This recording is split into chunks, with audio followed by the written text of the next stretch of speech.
Well, hello again, and welcome to yet another episode of Sermon B-Sides. My name is Rustin, one of the pastors here at Cormdale, and I'm here with Pastor John. Yay! Cheers! Cheers! Number 2. You have water and I have Monster. It's hint water. It's got a hint of flavor. Pineapple hint water. Do you know how they get the hint in there? Have you heard about that? It's extract of some sort? I've heard that they put like the fruit like in this barrel and burn it, and they capture the vapor from it because it turns it to steam, and that steam carries the essence of the fruit into it, and then they somehow infuse it into the drink. Which makes me wonder, in a couple years, they're going to be like, this stuff is super toxic. And Yes. Anyways. Well, at least there's no artificial colors. Yeah, my can looks cooler, though. Mm-hmm. Hint. I'm hinting.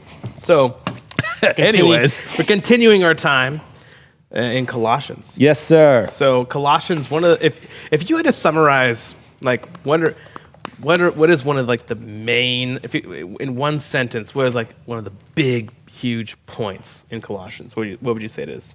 It's like the huge point of everything. I know. What is it? It's Christ is Lord of all. Christ is Lord of all. That's kind of the theme, the preeminence, the supremacy of Christ. That's exactly what it is. When I think about like, and I say that because it's the truth about the entire New Testament, like you said, but it seems like in a lot of ways, Paul in his other letters is dealing with, like even Romans. Like Romans is dealing a lot with the it's all rooted obviously in the lordship of Christ. Yeah. But in Romans, he's dealing a lot with Old Testament, New Testament, justification by faith. Alone. The laws, so questions like, so the covenant to Abraham, is that like abrogated now? Like those kind of things. Yeah.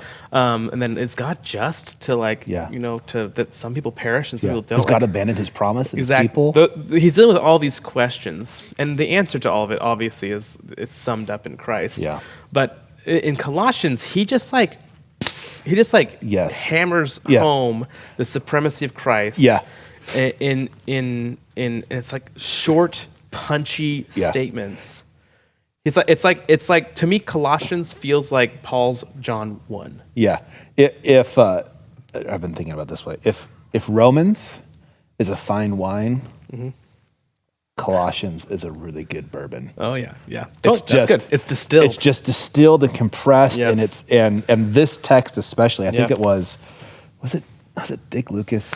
One of the guys I really enjoyed. You've been sharing some quotes from Dick Lucas. I don't even know who Dick Lucas is. Never heard of the guy. I know. I have a commentary by it. I'm like, I've never heard his name much, but I'm like, he's really solid. Yeah. It's really good. I've been enjoying it. But I think it was him. He was like, this is the Christological high point, not just of Colossians, but essentially the entire New Testament. Because you have in these 6 verses such a condensed, focused. It's not saying anything that isn't said anywhere else in the New Testament, but it's basically taking all of those things and just right here. Here's one statement. Yeah. This is who in very Christ small is. amount of words.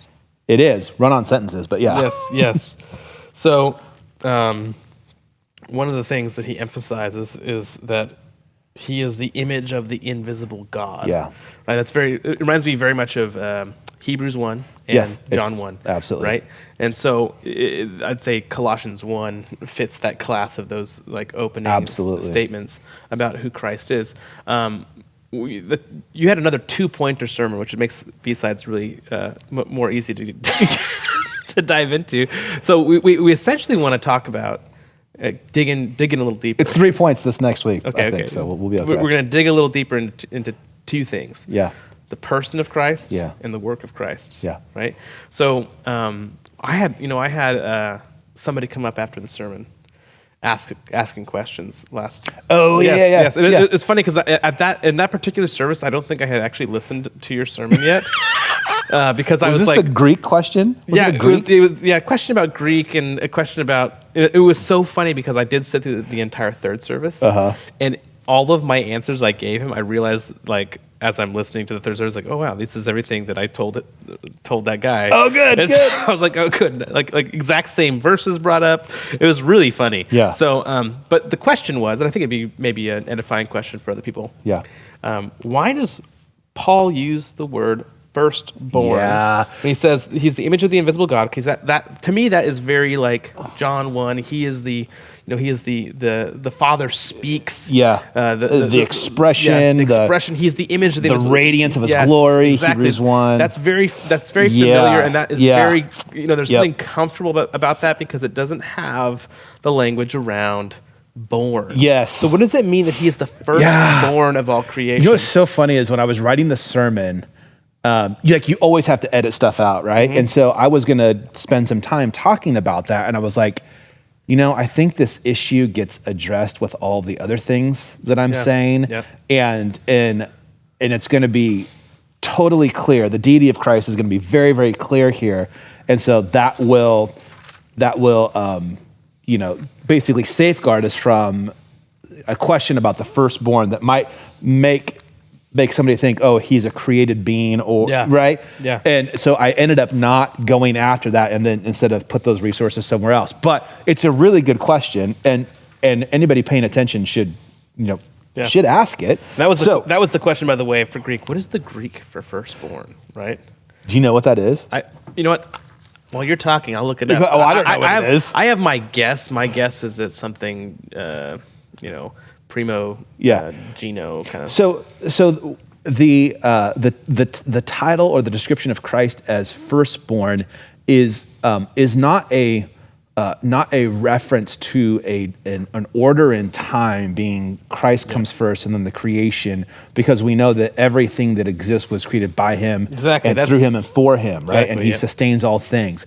Rather, what Paul is saying is that the firstborn son is the one who inherits all that the Father has, right? So everything that the Father has belongs to the firstborn son. Yeah. So Israel is referred to in Exodus as God's firstborn, right? Yeah. So when it says that Jesus is the firstborn, what it means is that all that God has is possessed by Jesus. He is the inheritor, the one who receives everything as the first son of the Father, not as a literal being that didn't exist and then did exist. And so in the sermon, I went to John 1, where it's very, very clear, in the beginning was the Word was with God, the Word was God, he was with God in the beginning.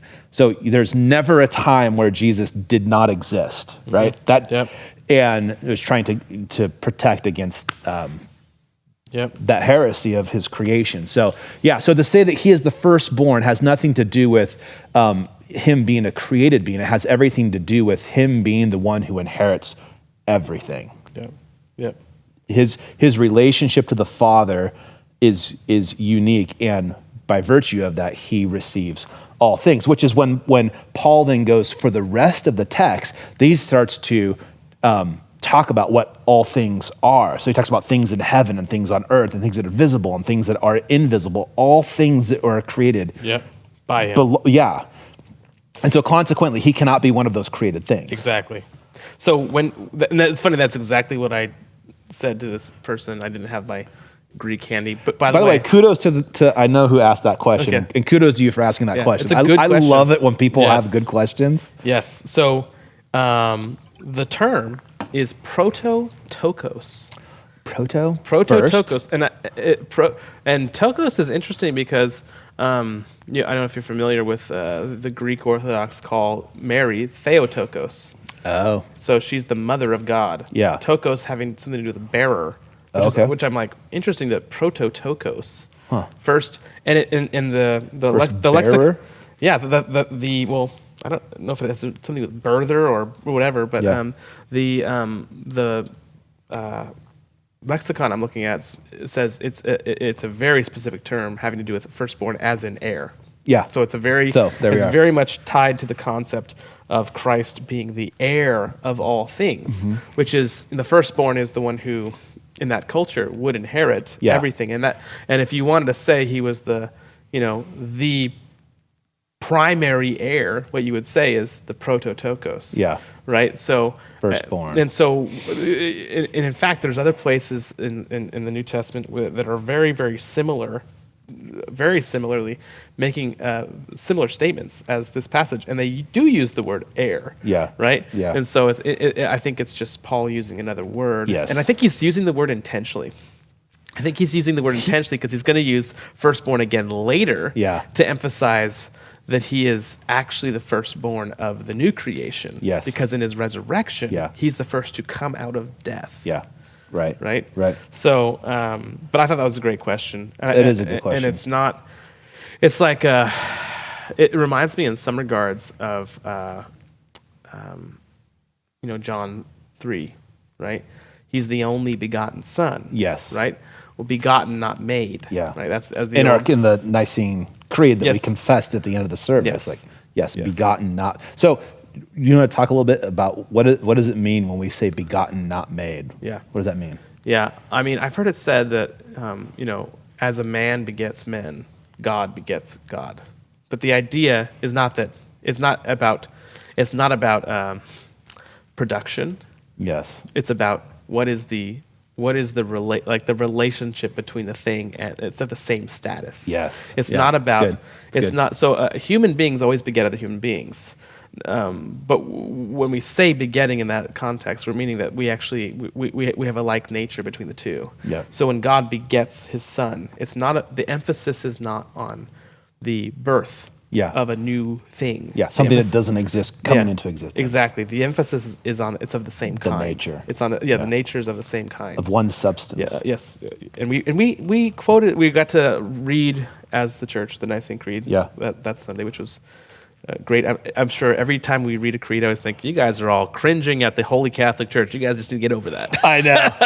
I know. Like, I remember the first time we did that, someone who actually has a family member who's Catholic was like, well, tell me about this Catholic thing. I'm like, it's not the denomination. It means the universal church. It's all Christians, all places, all times. I always think, you guys realize we got to take this word back. Because when the Roman Catholics put Roman in front of that, what they did is they made a universal term, sectarian. Yeah. Right?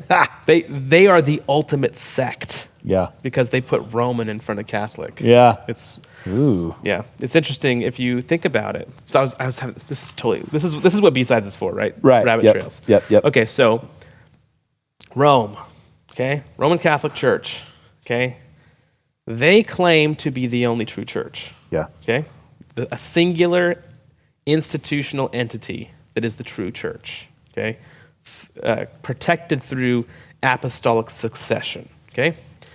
One of the huge problems with that view is that it's a particular church, right? That, we went through Revelation, and one of the things that Jesus warns every particular church, hey, if you don't repent, your lampstand's going out. Yeah. What they have creedalized, they've turned into their creed, is that our lampstand will never go out. Yeah. There's nothing we could do that our lampstand could ever go out. That's interesting. Right? So they are actually denying that Jesus has the authority to say, you're no longer a church anymore because you're not faithful, which is what he warns every single one of those particular churches of. Yeah. So I find that interesting when you think about what happens when your whole church is built upon the notion that we cannot be put out. Well, that's rebellion against Christ. I'll put your last down. No, you can't. Yeah. We said so. The Pope said no. Exactly. So the preeminence of Christ. Preeminence of Christ. Yeah. And so one of the things I think that is going to become really important in the next chunk of verses here, in the next couple of weeks, is that you can read these 15 verses, or 15 to 20, and you get this clear presentation of the supremacy of Christ, the image of the invisible God, the creator of all things, the image of God, not made in the image of God like we are, but he is the image of God, preeminent, right? All of this stuff. You're getting this picture of you're getting Christology, right? Yeah. And the deity of Christ. And Paul's purpose in doing that is not simply to inform people of who Christ is. Of who it is that, because they need to know that to understand the nature of his salvation, right? Yeah. Because what Paul doesn't want is for people to have a a Jesus who is the image of God, right? Who suffered and died on the cross for their sins, who rose again on the third day, who is now in heaven, who is not Lord over every detail of the world. Exactly. That's the thing that he's going after. It's not just, I want to make sure we have we can pass a theology test, and that's important, but we got to pass a theology just because our theology of Christ is going to inform the way we think about everything. That's why Paul talks about thrones and powers and authorities. He's going to talk about holidays and festivals and food and all of that stuff, because Christ is supreme, right? It's our doctrine of Christ that changes the way that we think about everything else in the entire world. And, and so it's very practical in that sense. Yes, I thought, when I read ahead a little bit, I was like, oh yeah, if Christ is this way, then you must relate to everything in light of that. Yeah. Like there's nothing, because when it says all things were created through him and for him, it means that everything you touch and deal with and interact with politically, in your household, in your job, everything in creation, the joy of eating a good meal, all of those things were made for a person. They were made for the person who is the heir of all those things. Yes. And so that means that every single one of those things has to be seen and enjoyed and obeying him in light of who he is. Brought under the lordship of Christ. Yes. And I love it's Kuyperian. It's Kuyperian, and I got away without quoting Kuyper, barely, right? But I got really close with explaining things. But and that's so clear when he's talking about, he is the creator, he's Lord of what? Things in heaven, things on earth, things visible, invisible. He's taking away any possibility of somebody saying, well, who Christ is relates to this part of the world or this part of my life, but not this thing over here. And that, interestingly enough, is what we're being told right now in this moment. Right? I just watched. This is getting into another two kingdom conversation, I think. Yes, it is. We're done with that. There's one kingdom, but there's right now there are in our country there's definitely a darkness that's present, and there is an orchestrated move that is essentially saying, Christians, keep your faith in your worldview, in your head, in your heart. You can keep it in your home, and you can keep it in the building where you get together, sort of. But that worldview, can have absolutely no impact or consequence on the outside. Right? That's what, and I'm just going to say it. If you think your worldview as a Christian does have implications for not just for you, but for the whole world, right? Christian nationalism. Yeah, that's what NBC News is like. That's Christian nationalism, right? And then Christians hear that and go, "Oh, I don't want to be called that." But that's another topic. But Paul is saying he's Lord of all. Yeah, I think we have to go there. I think that topic is worth getting. So when he says. Because when I did God and Government, I hammered on this text because it's so crucial for understanding what these things are. Let's re-release the God and Government thing online. Should. We should do it. Since we're talking about it, what is that? Exactly. So we did it. We have According to the Word, where we talk tough topics in a class type, lecture type setting. And one of the things here is that when it talks about who Christ is, it says whether thrones or dominions or rulers or authorities, all were created through him and for him. Okay, so tell me something. What does it mean that a throne and dominion, meaning a kingdom? All of them. So, the kingdom of Peru, the kingdom of Russia, the kingdom of Ukraine. Oh, yeah, USA too. Okay, what does it mean that those are created for him? What does it mean? And that he's over them. Okay? What does it mean? Now, so what you have happen is you have people who say, if these rulers and authorities, right, actually bow to the Lord they were made for, they are somehow being inconsistent with that Lord. Because they say power, this is where the whole Marxist hatred of power, right? And the postmodern interpretation of power as all power is basically stolen, right? And so all power is oppressive by nature. It's oppressive by nature. So thus, Christ could never want power. So you have people like, I think it was Brian Zahn, like crazy theologian, saying, giving this stupid image of, this is what Christian nationalism is. It's Christ bowing to Satan in order to get the kingdoms of the world. But the problem, I saw that. The problem with that view is that it thinks that Jesus doesn't want the powers and the kingdoms of the world. No, the Father promised them to him. He wants them. Yeah. He wants them. He just doesn't want them from Satan. Yeah. And the way he gets them, and we're going to get further into this with Colossians, is that he triumphs over them by the cross. Yep. And to say that he doesn't want those powers is to say they were not created for him. Yeah. So here's this really interesting in verse 10. I think this is the text that you get. You have been filled in him, that is, you Christian have been filled in him, Christ, who is the head of all rule and authority. Yep. Christ is the head of all rule and authority. And so there's people who want to say, no, Christ is the head of the church, which is true because Paul says that in Colossians 1. Yeah. But he's the head of all rule and authority. He's Lord of all. Yeah. So this is where, to get into the two kingdom stuff just a little bit. If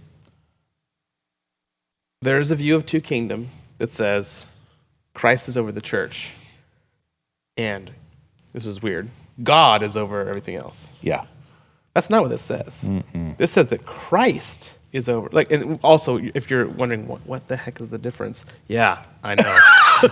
I'm just saying there are people, the people that write very popular, well-accepted books on two kingdom stuff that are influencing a lot of the way people are talking about Christian nationalism who say that. Yeah. Because they want to make a distinction that Christ is not ruling over USA. Yeah.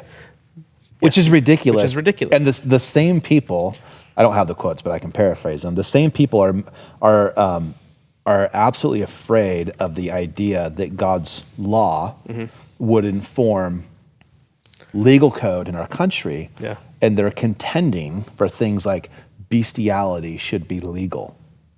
Yes. And that in the church, it should be regarded as a sin, but people should have the liberty to do that because they're so afraid to say that Christ is Lord.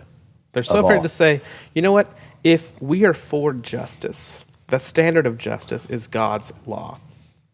God's law. Right. And what he's revealed Isaiah, is like good. the coastlands, long for your law. The coastlands, long for your law, right? So if God is the standard of justice, and we want to love our neighbors by promoting a just society, then we need to promote a society that's shaped by God's word and law. Yeah.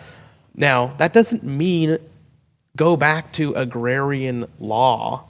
It means, okay, what does God's law reveal to us about justice, and how does that apply today? Correct. Right? Now, this is where that's where you get there are people out there who want to use everything from an agrarian society and apply it to today, and they would say, you're just trying to resurrect the old covenant, right? That's not what's going on here.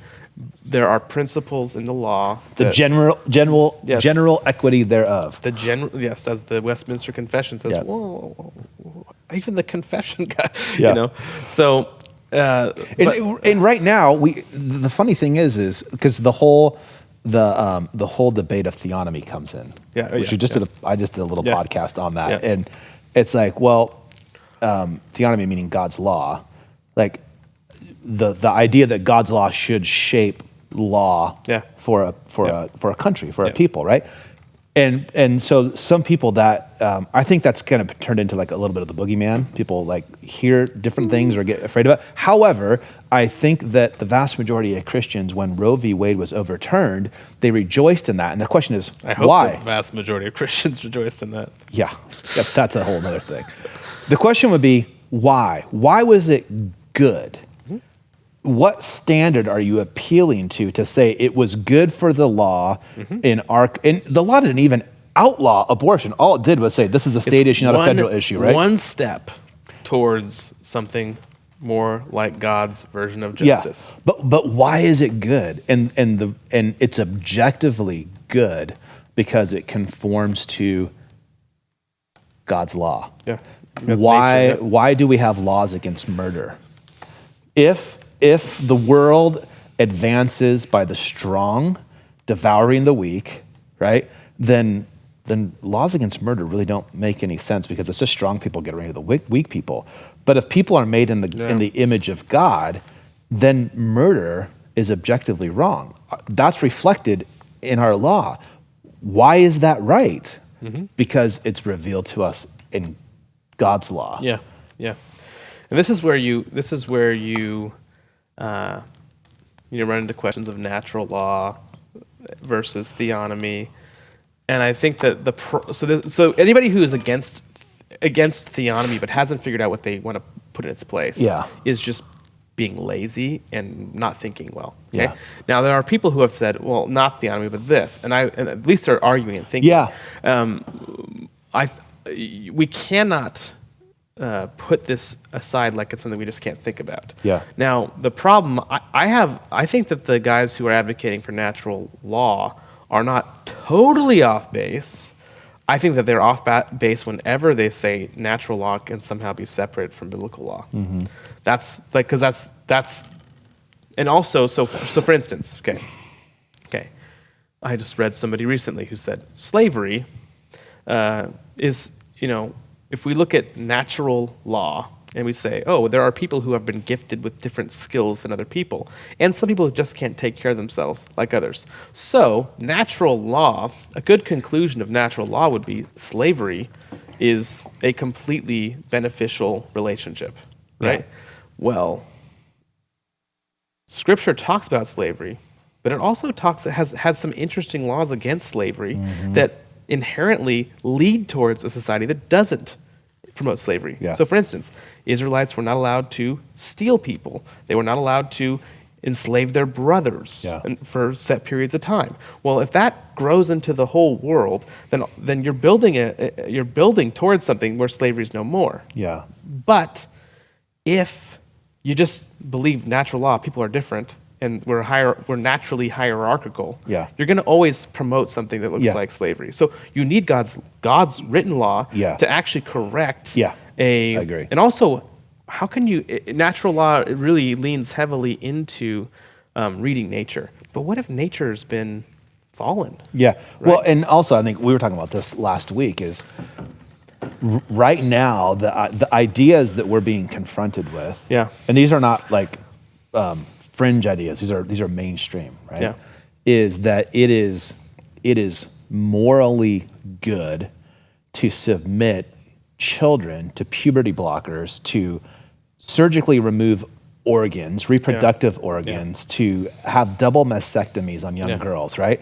So how do you argue natural law with somebody who thinks that's good? Because the whole natural law discussion assumes a norm, right? There's a shared common ground that we are appealing to. They would say that the norm is inherent in the way the good God made creation. So they would say God made women with breasts, they should keep them, okay? But when you're actually having the discussion with somebody, you actually have to, they will say, who says? And the Christian should not say, well, natural law says. Right. The Scripture, the Christian should say, God says. He's the Lord. He's the authority. Yeah. And he has built his creation that it reflects his goodness, so you can't escape it, and you know it. You're without excuse, so it's there.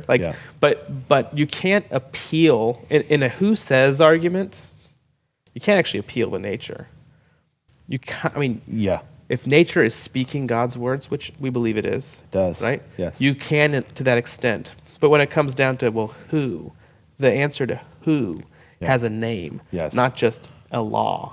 Right. Absolutely. The who is a person, and his name. He's the God of Jacob, the God of Abraham, the God of revealed in Christ. That's the who. Absolutely. And if you don't go there, you're losing an opportunity to share Christ with a broken world. Mm. 2, you are not really appealing to the preeminent one. Like when you preach in the pulpit, and when I preach in the pulpit, the only comfort we should have in what our words is helpful is that they're Christ's words. Like, not not merely that they're true statements. Yes. But that Christ is the one doing the Who talking. speaks. Yeah. Yeah, and that's what we pray, right? Yes. God, speak to your people. Exactly. And we're preaching your word because you've promised to be present when your word. Yep. In fact, your word preached is, in a mysterious way, your presence with us. Yep. Yep. And yeah. So to kind of wrap it up, so you have this condensed, distilled, what would it be?